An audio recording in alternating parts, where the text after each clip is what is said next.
Bonjour à tous et bienvenue dans cette nouvelle partie où nous allons parler des suites géométriques de raisons strictement positives. Donc si vous regardez cette vidéo et que vous n'avez pas vu les autres, je vous invite à vous inscrire sur learnian.net qui est juste au-dessus où vous pourrez voir le reste du cours sur les suites de premier S et tout le cours de premier S. Voilà. Donc là on va commencer par une définition. Donc une suite UN, donc avec des parenthèses toujours pour désigner la suite, est dite géométrique lorsqu'on passe de chaque terme au suivant en multipliant toujours par le même nombre q. Par exemple, on a pour tout n appartenant à n, u indice n plus 1 qui est égal à un nombre q fois u indice n. Ce nombre q, on l'appelle la raison de la suite un. Voilà. Donc dans le cadre d'une suite géométrique, à chaque fois pour passer au terme suivant, on multiplie par un nombre q qui est toujours le même. Et ce nombre q, on l'appelle la raison de la suite. Alors, petit point de méthode, comment vérifier maintenant qu'une suite est géométrique? Imaginons j'ai une suite devant moi, et je veux vérifier qu'elle est géométrique. Donc, alors, d'abord, il faut s'assurer que u de n n'est jamais nul. En effet, si un s'annule, ben, ça veut dire que un plus 1 est égal à un nombre fois le terme précédent qui est égal à 0. Donc ça voudrait dire que la suite vaut 0 à partir d'un certain rang et vaut tout le temps 0. Ce qui n'est pas un cas très intéressant en général. Donc, on vérifie d'abord que un n'est jamais nul. Et ensuite, on calcule pour tout indice n le rapport de deux termes consécutifs u indice n plus 1 divisé par u indice n. Donc si on fait u indice n plus 1 divisé par u indice n, normalement, on doit tomber sur notre raison q. Si on obtient une quantité constante q, alors la suite est géométrique de raison q. Si on obtient une quantité variable, alors la suite n'est pas géométrique. Voilà. Donc petite variante, permettant d'éviter de raisonner avec un rapport et rendant les calculs moins lourds, on montre qu'il existe un réel q tel que pour tout indice n, on est directement u indice n plus 1 est égal à q fois un. Voilà. Donc moi, je vous conseille de montrer que un est différent de 0, et ensuite de calculer un plus 1 sur un. Souvent c'est le plus simple. Si vous arrivez directement à montrer que un plus 1 est égal à q fois un, ça marche très bien aussi. Donc faisons quelques petits exemples. Donc les suites suivantes sont-elles géométriques? U indice n est égal à 1,01 puissance n. Donc là la question c'est est-ce que c'est géométrique? Alors déjà on a pour tout indice n, u de n est différent de 0. En effet, pour tout n appartenant à n, 1,01 à la puissance n c'est toujours différent de 0. Et alors, on peut calculer un plus 1 divisé par un. C'est 1,01 puissance n plus 1 divisé par 1,01 puissance n, ce qui est égal à 1,01. C'est bien une constante, donc la suite géométrique a comme raison q, et q égale 1,01. Et c'est une suite géométrique. Alors avec la variante de M4, si on utilisait la deuxième méthode présentée ici, il suffit d'écrire que pour tout indice n, on a u de n plus 1 est égal à 1,01 à la puissance n plus 1, ce qui fait 1,01, je le mets en facteur, fois 1,01 puissance n maintenant. Là j'ai retiré un n parce que j'ai mis un 1,01 devant, ce qui est égal à 1,01 fois un. Et donc on retrouve la forme qui était ici, avec un plus 1 est égal à notre raison, 1,01, fois l'indice un, fois le terme un. Voilà. Alors maintenant, regardons une autre suite et voyons si elle est géométrique ou pas. La suite définie par un est égale à n au carré. Alors on avait déjà vu avant que ce n'était pas une suite arithmétique et on va voir si c'est oui ou non une suite géométrique. Donc on l'a définie pour n plus grand que 1 pour simplifier les choses. Donc on a pour tout n plus grand que 1, u de n est bien différent de 0, et u de n plus 1 sur un, c'est égal à n plus 1 au carré sur n au carré.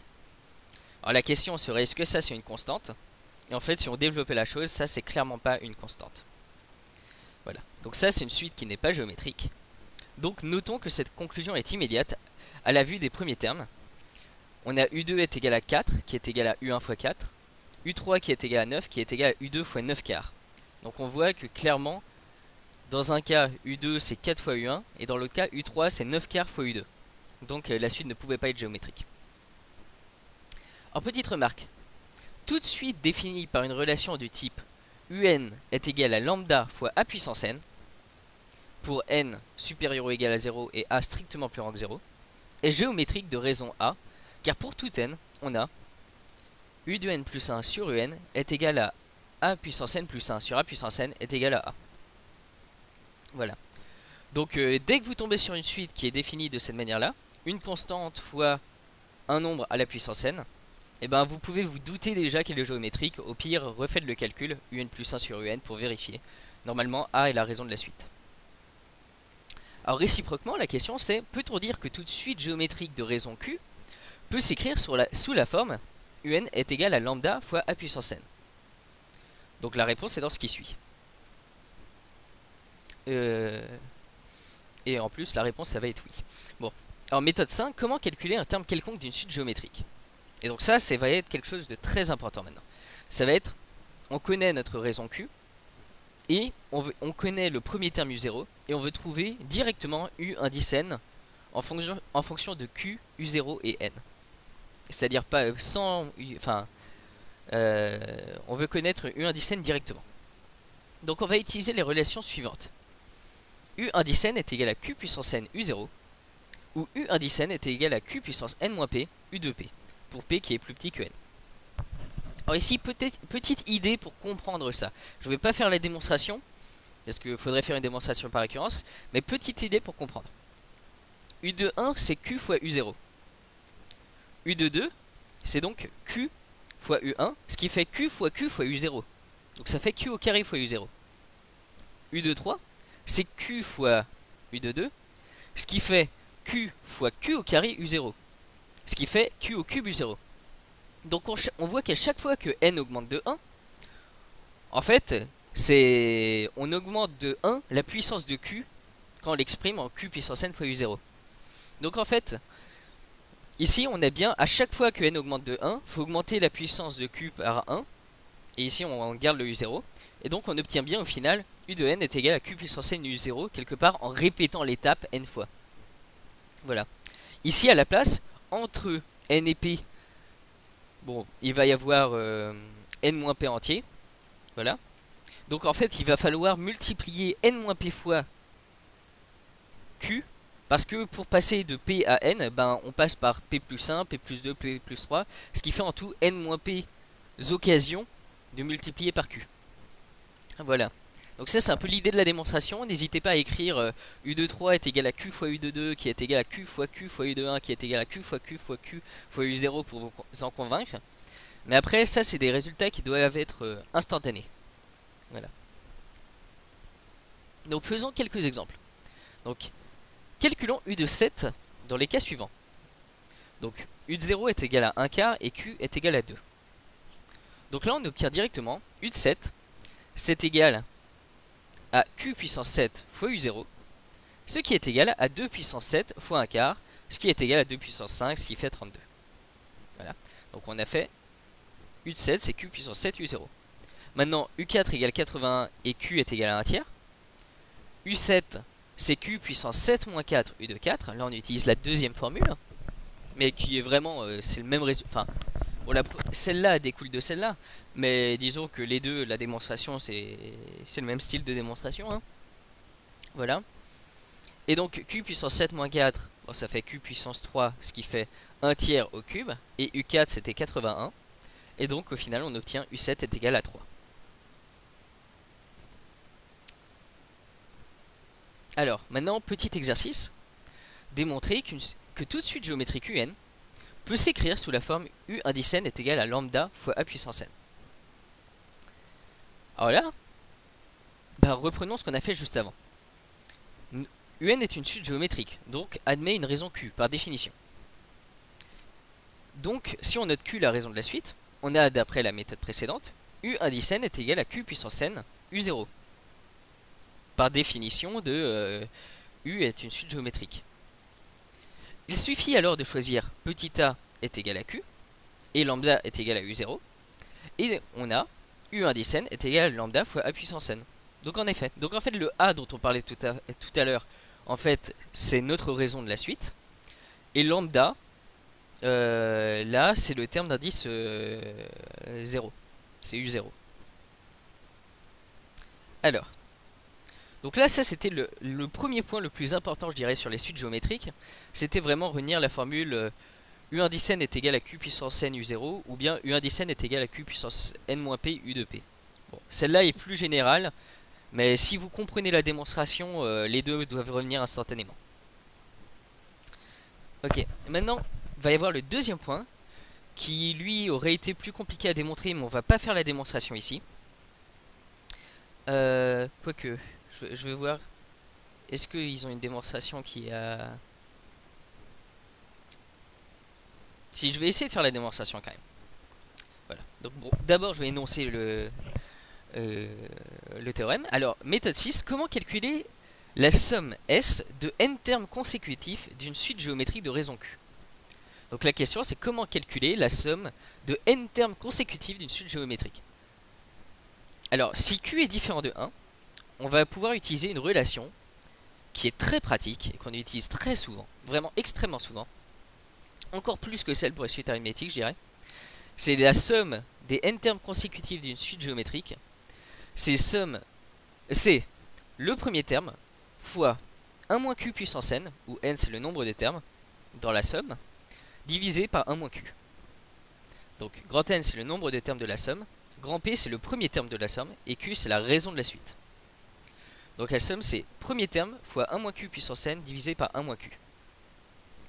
Alors petite remarque, si q est égal à 1, alors on a S est égal, si q est égal à 1, bah q est égal à 1. Donc en fait un plus 1 est égal à 1 fois u de n. Donc en fait on a juste une suite qui est constante. Donc la somme de n termes consécutifs, et ben c'est la somme de n fois le même terme, et donc c'est n fois le premier terme. Voilà. Donc si q est égal à 1, S est égal à n fois p. Alors, bon, d'abord faisons quelques petits exemples, je vais faire la démonstration après. Donc calculons les sommes suivantes.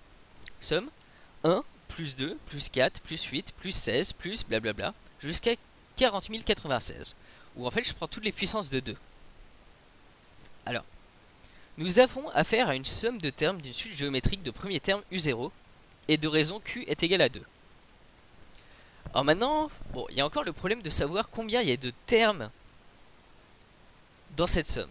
Et en plus, c'est pas forcément évident parce que là, il y a beaucoup de puissance, donc c'est pas forcément si évident à trouver. Mais pour cela, on va utiliser la méthode précédente. C'est-à-dire, il suffit d'écrire les termes de la somme S à l'aide des exposants. Ah non, bon, moi je l'aurais fait autrement. Bon, c'est pas grave. Ici, il suffit d'écrire les termes de la somme S à l'aide des exposants. Donc ici, ça c'est 2 puissance 0, plus 2 puissance 1, plus 2 puissance 2, plus 2 puissance 3, plus 2 puissance 4, plus 3 petits points, plus, et ça c'est 2 puissance 12, on verra. Donc au final, notre somme S, elle comporte 13 termes. Donc ici, elle a 0, 1, 2, 3, 4, 5, 6, 7, 8, 9, 10, 11, 12. Faut pas oublier que ça fait 13 termes, parce que j'ai 1, 2, 3, 4, 5, 6, 7, 8, 9, 10, 11, 12, plus 0. Donc j'ai 13 termes ici.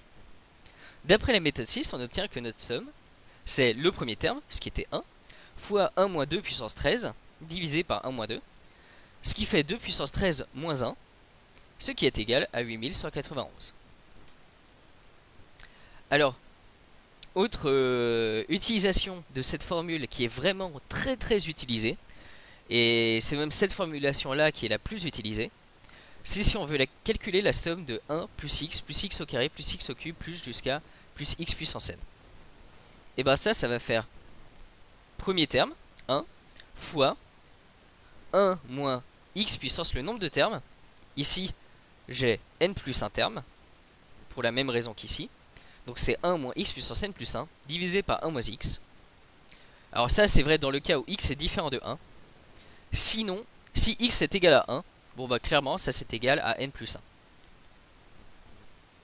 Alors note, la formule de la somme de termes d'une suite géométrique M6 prend parfois d'autres aspects. C'est-à-dire très souvent on utilisera ces notations là. C'est-à-dire somme de U0 plus U1 plus blabla plus UN. C'est le premier terme U0 fois 1 moins Q puissance n plus 1. N plus 1 c'est le nombre de termes dans la somme ici, divisé par moins Q. Donc en fait c'est la même chose que précédemment, sauf qu'on utilise plus une notation liée aux suites. Ou encore des fois, S ça va être U1 plus U2 plus blablabla plus UN, ce qui sera égal à U1 fois 1 moins Q puissance n sur 1 moins Q. La grosse différence ici, c'est que notez que je n'ai pas commencé à U0, j'ai commencé à U1. Et donc ici, dans ma somme, je n'ai que n termes. Et donc j'ai 1 moins Q puissance n ici. Et mon premier terme, c'est bien U1. Mais très souvent, on va utiliser cette formulation-là. Donc essayez de retenir aussi celle-là. Alors enfin, la somme grand S des termes d'une suite géométrique de raison Q, de premier terme grand P et de dernier terme grand D, peut encore se calculer avec la formule suivante. Grand S est égal à grand P moins dernier terme fois Q divisé par 1 moins Q.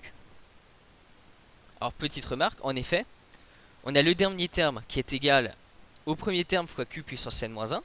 Ça, on se souvient dans une suite géométrique que U indice n est égal à U indice P fois Q puissance n moins P. Donc là, c'est dernier terme égale premier terme fois Q puissance n moins 1. Et donc, il vient que P fois 1 moins Q puissance n, c'est P moins P fois Q puissance n, ce qui fait P moins D fois Q. Voilà. Donc ici, on a montré qu'on peut bien passer du P fois 1 moins Q puissance n au P moins D fois Q, et donc obtenir cette formule-là. Bon, honnêtement, moi, je l'ai jamais utilisée, hein, cette formule-là. Donc vraiment, moi, je dirais, les formules à retenir, je dirais c'est d'abord celle-là, parce qu'en fait, en réalité, on l'utilise très souvent sous cette forme-là. Donc dans cette forme-là, il y a du Q puissance n plus 1, pas oublier. Et éventuellement, cette formule-là est intéressante, où premier terme fois 1 moins Q puissance nombre de termes, parce que comme ça, on retient bien que c'est le nombre de termes de la somme. Voilà. Alors, faisons une petite démonstration. Alors, je vais faire la démonstration de la somme, parce que celle-là, elle n'est pas évidente, et elle est quand même assez intéressante à voir. Alors,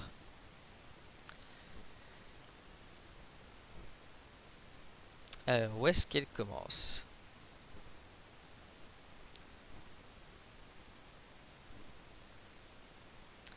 Ok.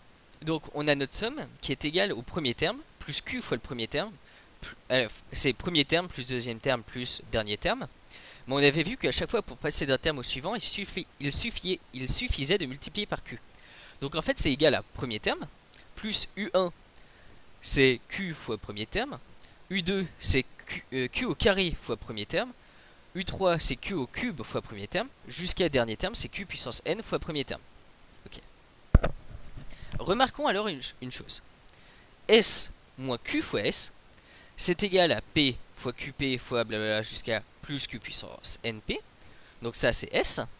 Moins, ici, je vais faire Q fois S, c'est-à-dire moins QP, enfin moins QP plus Q au carré P plus blablabla plus Q puissance NP plus Q puissance N plus 1 P.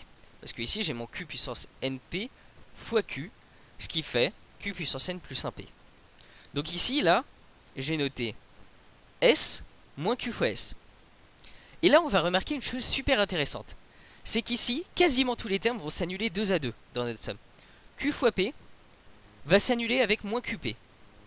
Q au carré P, qui va être là, va s'annuler avec, avec le Q au carré P qui va être là. Le Q jusqu'au Q puissance NP qui est là, va s'annuler avec le Q puissance NP qui est là. Et donc à la fin, il va nous rester S moins QS est égal à P moins P fois Q puissance N plus 1. Donc, il va juste rester le premier terme moins le dernier terme. Et donc à la fin, j'aurai S fois 1 moins Q est égal à P fois 1 moins Q puissance N plus 1. Et donc j'obtiens S est égal à P fois 1 moins Q puissance N divisé par 1 moins Q, dans le cas où Q est différent de 1. Voilà. Et donc j'ai réussi à obtenir la formule.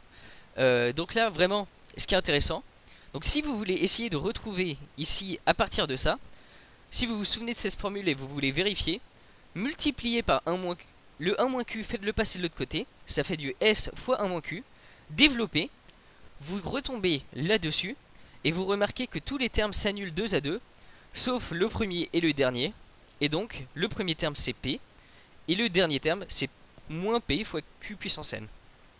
Et donc voilà, on a retrouvé cette formule, que la somme des n termes consécutifs d'une suite géométrique, c'est P fois 1 moins Q puissance N, où N c'est le nombre de termes de la somme, divisé par 1 moins Q. Voilà. Où Q, bien sûr, c'est la raison. Et l'autre formulation, bien sûr, beaucoup plus classique, c'est pour une suite, où est-ce qu'elle était cette formulation? Trouvons la formulation. Voilà, la formulation. S qui est égal à somme pour k allant de 0 à n des uk, c'est U0 fois 1 moins Q puissance n plus 1 divisé par 1 moins Q. Donc ça, c'est aussi la formulation très utile.